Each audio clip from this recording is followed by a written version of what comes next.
Wigs, wigs, wigs. You know, as someone who loves makeup and transformation and costumes and drag, hair is a really big part of my transformations, and I'm always getting questions about how I style my wigs. There's ways to style it to make it look really natural, as if it's real hair. There's ways to do it for cosplay, for theater and special effects. Personally, I like to go for a very big, dramatic, bold drag queen wig, and a lot of people ask me how I get the style, so I'm very excited to finally do a wig styling video. But before we can do any sort of styling and teasing and curling and braiding, it always starts off with the very first step, which is detangling the hair from its previous style. And I'm going to be demonstrating on the old, grossest, nastiest, ratted out wig that I own, which is this gray hair that I wore for Halloween. I wore this hair for a Halloween party where I was Ursula, so I teased it up and ratted it up and put it into an updo. There's even like purple in it from touching my body. If you couldn't already tell from my 31 Days of Halloween series, every time I'd pull this hair out, it would be for like a witch makeup look or like an old lady costume. So it's, you could say it's gone through a lot. I mean, it's not in that bad of a condition, but I'm definitely gonna have to do a lot of detangling on it. It's gonna need a lot of love before I can ever do another style on it. So I'm gonna show you guys how I do that.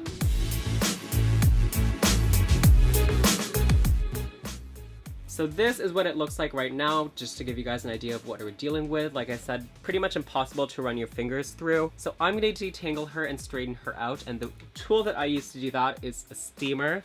I have here this huge, like, I don't want to say industrial, but it's a pretty big steamer. It's like what my mom would use to like steam the curtains of our house. If you don't have a tool like this, you could use like a kettle, you could use boiling hot water on a stove, just bring it to your working area or bring this to the kitchen. And while it's heating up, I'm going to section this hair off, and I always start from the bottom up, so I'm going to section off like the top 90%. The brush that I'm going to use looks like this. It's kind of like a paddle brush. You're going to want one with quite a bit of surface area to distribute that heat. While your steamer is heating up, or even before you turn it on, you're going to want to start detangling the wig with the brush. And it's good to start from the bottom up, just so that you don't pull a tangle all the way from the top down. Otherwise, you're just going to rip your hair out. If you come across a tangle that you can't get with your brush, try splitting it apart with your hands first. That always helps. And then do it like that.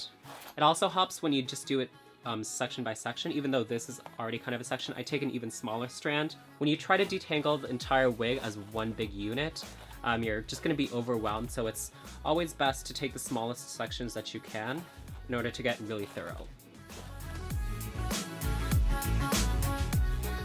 So as you can see, even after brushing it out a lot, it's never going to have that bone straight texture. Like, it doesn't look as clean as I want it to. So to get that look, I have to use a steamer. If you're using human hair or really heat-resistant synthetic hair, you can use a flat iron. But I just feel like a steamer also helps the detangling process. It kind of just lubricates the hair almost. So now that this is starting to steam up, what I'm going to do is I go to the hair, and you're just going to go back and forth with the steamer and the brush, like so. And the power of the steam almost lubricates the hair and tames it while straightening all at the same time. So you'll see that it tames the frizz and makes the hair look a lot flatter. And it also highlights where there are knots, because you'll see everywhere is just sleek and straight except for the one area that just looks like shit. So take that one strand with the knot and then brush through. I've switched positions and turned off the spotlight so you guys can hopefully see better, but as you can see, this hair just looks a lot more sleek and straight and expensive now that I've straightened it out and steamed it out. But as you can see, this bottom part is still a little bit frizzy and wish-like. To get rid of the frizziness on the bottom, the technique is a little bit different. To straighten the bottom parts to get it really bone straight, I'm not just going to hover over it with the steam. I'm actually going to touch it with the steam, but for a short while. And as you can see, I'm kind of sandwiching it between the steam and the brush, which is why, like I said, it's important to get a brush with a lot of surface area. So just going like that to all the ends.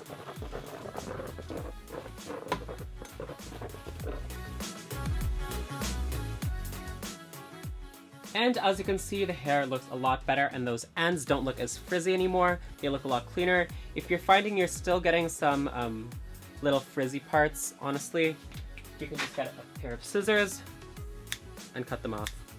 Take down another horizontal section.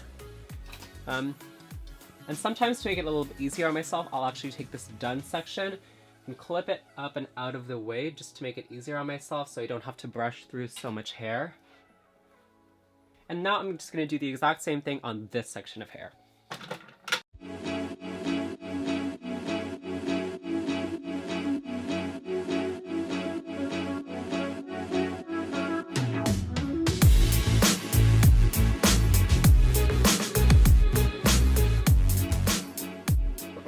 just like before, going down the hair, going back and forth with my steamer and my brush until, like you can see, it's just bone straight and I can easily run my fingers through it.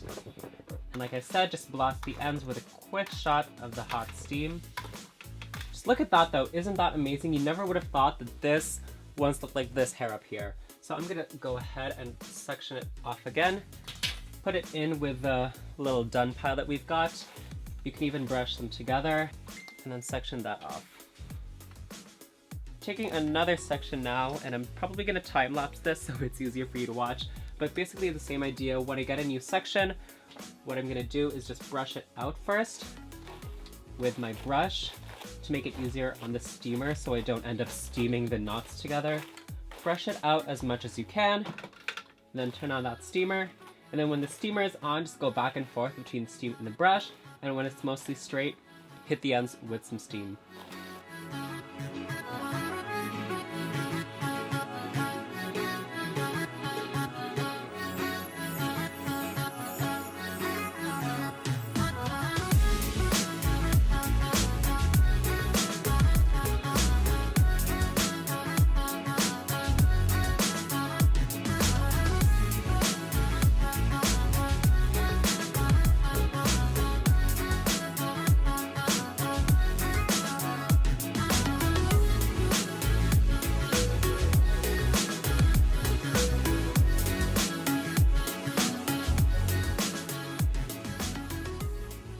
Alright, so finally, after like an hour and a half of straightening, I'm finally done my last section. So I'm gonna go ahead and take down the little done pile and then combine them all.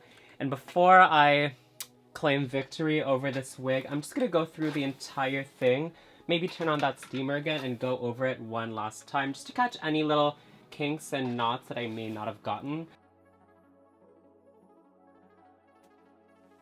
So finally, this is the finished hair. As you can see, it's nice and sleek and smooth and expensive looking and straight, and when you move it around, it actually dances and moves, which you could never do before. You could also not run your fingers through it before. If you want, you could wear it just like this, or you could put it into a ponytail or a braid, or you could curl it and tease it. Whatever style I'm choosing, this is always the process that you do when I'm going from one style to another style, or if I'm just freshening up the same style. Sometimes when a wig is really old, it gets filled with hairspray and lipstick and fake blood and alcohol. If you like this video and learned something cool, be sure to give it a thumbs up and subscribe to my channel if you haven't already. And be sure to stay tuned for part 2 of this video where I show you guys how to go from a straight, sleek style to a big, poofy drag queen style. So if you want to see more wig styling videos like this one, be sure to let me know down below in the comments what kind of style you want to see. Thanks so much for watching, and I'll see you guys in the next one. Bye!